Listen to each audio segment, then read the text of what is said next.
Buenos días, estimados. Hoy vengo con el tema de taxonomía. Vamos a hablar acerca de la definición, la historia y la clasificación taxonómica. Pongan mucha atención. Tenemos una imagen en la diapositiva que nos presenta a un grupo de anémonas de mar. Estas anémonas de mar viven pegadas a las rocas, formando parte del bentos marino.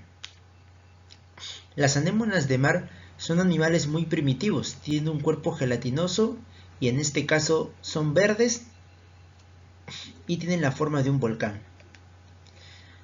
Bueno, las anémonas de mar, gracias a la taxonomía, tienen un nombre científico y también tienen un lugar dentro de la clasificación de los seres vivos.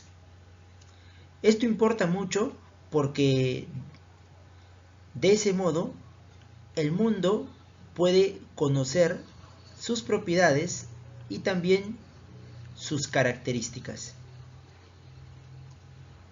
Bien, la definición de taxonomía es: la palabra taxonomía proviene de dos términos. Taxis significa orden y nomos significa ley o norma. Podemos decir que la taxonomía es la ley o norma del orden. Eso justamente busca la taxonomía, ordenar a los seres vivos, ya que son millones. Entonces, de alguna manera hay que clasificarlos. Por eso, a la taxonomía también se le llama la ciencia que clasifica a los seres vivos. Bueno, el señor que ven en la imagen se llama Carlos Linneo. Él fue un científico que hizo muchos aportes a nivel de taxonomía, tanto así que se le reconoce como el padre de la taxonomía. En su libro Systema Naturae nos va a enseñar el sistema de clasificación y la nomenclatura científica.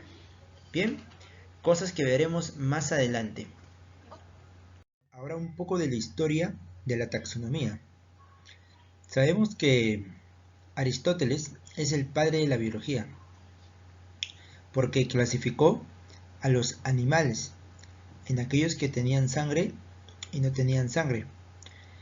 Aristóteles, por lo tanto, fue el primero en interesarse, o mejor dicho, según los registros, el primero en interesarse por la naturaleza viva. Es por eso que se le considera padre de la biología. Y también es clave en la taxonomía porque clasifica a los animales con sangre y sin sangre. Luego, hubo, digamos, una etapa de oscuridad en la ciencia, una etapa de mucho silencio, del año 0 al año 1500, pues debido a que otras cosas eran consideradas más importantes, como las armas, el poder, etc. Después del siglo XV, entonces la ciencia vuelve a ser protagonista y por lo tanto tiene varios aportes. Está Carlos Linneo, que en su libro Systema Naturae crea dos reinos, el reino vegetal y el reino animal. Él es el padre de la taxonomía por sus grandes aportes en la nomenclatura científica de los seres vivos. Luego está Robert Whittaker. Él clasificó a los seres vivos en 5 grupos, a los cuales llamó reinos. Estos son Monera, Protista, Fungi, Plantae y Animalia. Él dijo que dentro del grupo Monera están las bacterias, dentro de los protistas las algas y protozoarios, dentro de los fungi los hongos, dentro de los plantae los vegetales y dentro de la animalia los animales. Y finalmente Carl Woese, que dio un salto a la taxonomía porque permitió el estudio molecular de los seres vivos. ¿En qué sentido? en el sentido de que ahora se utilizaban pruebas moleculares para poder clasificar a los seres vivos. Ya no solo comparamos estructuras morfológicas, como el cráneo, la columna vertebral. Ahora comparamos también estructuras moleculares, el ADN y proteínas como citocromos.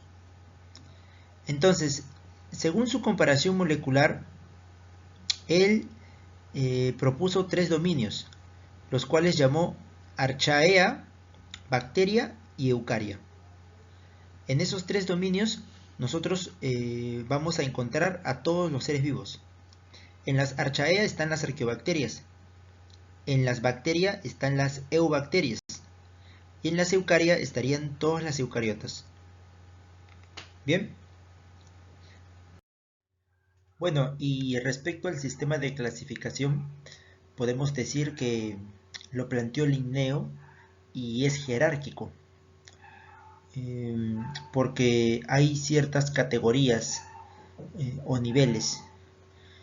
Miren en la pirámide como en la punta de esta está la especie, que viene a ser la categoría fundamental de la clasificación, ¿no? Luego un conjunto de especies forman un género, un conjunto de géneros forma una familia, un conjunto de familias un orden, y la misma lógica se repite hasta que llegamos al reino.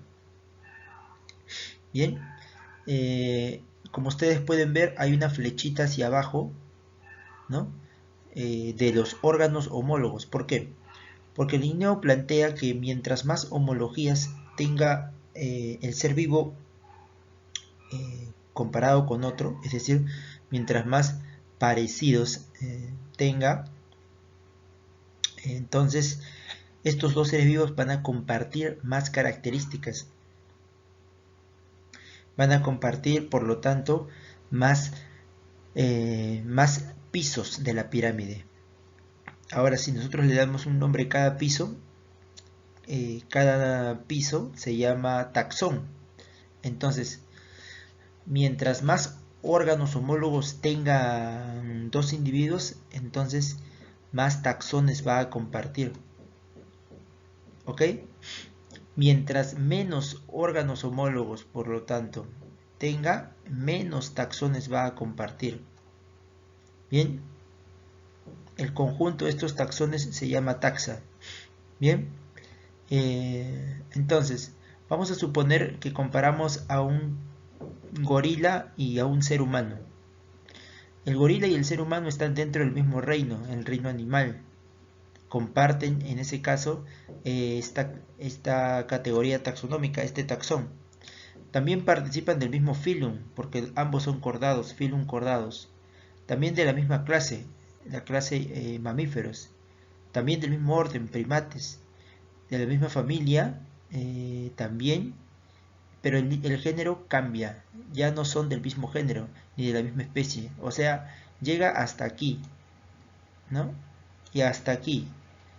Comparten familia, orden, clase, división y hasta reino, ¿cierto? Pero no comparten género y especie.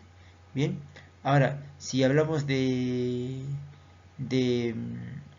comparar, pues, digamos, a un perro y a un ser humano, entonces, obviamente, como ellos claramente son bastante diferentes, entonces van a compartir menos taxones. Por ejemplo, el perro y el humano comparten el reino porque son animales. El filum también porque son cordados. La clase también porque son mamíferos. Pero el orden no. El orden del perro es cánido. En cambio en el humano es primate. Entonces hasta aquí nada más. Ya no se comparte ni el orden, ni la familia, ni lo que sigue arriba, sino solo se comparte la clase, la división y el reino. ¿Ok? Entonces, mientras más homologías tienen, más taxones van a compartir. Mientras menos homologías tienes, entonces menos taxones vas a compartir. Bien, a eso se refiere el sistema de clasificación. Bien, y para finalizar, tenemos a la nomenclatura binomial. Bien, Aquí se trata de un sistema que nos ayuda a dar un nombre científico a cada especie. Y para ello va a utilizar dos palabras latinas o latinizadas. Por ejemplo, el hombre. ¿Cuál será el nombre científico del hombre? Homo sapiens. Estamos utilizando para darle un nombre científico dos palabras. Y esas palabras tienen que ser de la siguiente manera. Tienen que, primero, en la primera palabra iniciar con mayúscula y el resto minúscula. La segunda palabra todo con minúscula. ¿Ok? Luego también tienen que estar pues subrayadas o en cursiva o en negrita. ¿Ok? Bien. Esas serían pues las reglas que deben cumplir las palabras del nombre científico. Además que deben ser latinas o latinizadas. Bien. ¿Qué significa latino? Es un idioma muerto, ¿ok? Que bueno, se utiliza actualmente y que la única forma de aprenderlo es estudiándolo, ¿no? Entonces, como es un lenguaje muerto, por lo tanto, es neutro, ¿no? Entonces, se utiliza para la ciencia. Bueno, en ese caso está muy bien la palabra Homo sapiens. Bueno, por aquí en el gráfico tenemos una cosa más que explicar. Miren acá, Homo sapiens también dice igual humanos. La primera palabra siempre va a ser el género, ¿ok? Siempre inicia con mayúscula, como te había dicho. La segunda palabra indica pues la especie o también llamado epíteto específico. ¿Ya? Es sapiens, está en latín, significa sabio. Bien. Y bueno, humano, o también llamado hombre, ¿no? O ser humano, es el nombre vulgar. ¿Por qué decimos que es un vulgar? Porque cambia de un país a otro, cambia, ¿no? Humano es aquí, pero en otros países no es así, ¿no? En quechua no es así, en inglés no es así. Entonces el nombre vulgar cambia de región en región, pero Homo sapiens nunca cambia, es un nombre científico, es internacional, es utilizado en todos los países de este mundo. Bien, entonces espero que haya sido de su agrado, que se haya entendido, ¿ok? Este tema de taxonomía, estudien, profundicen. Muchas gracias por su atención.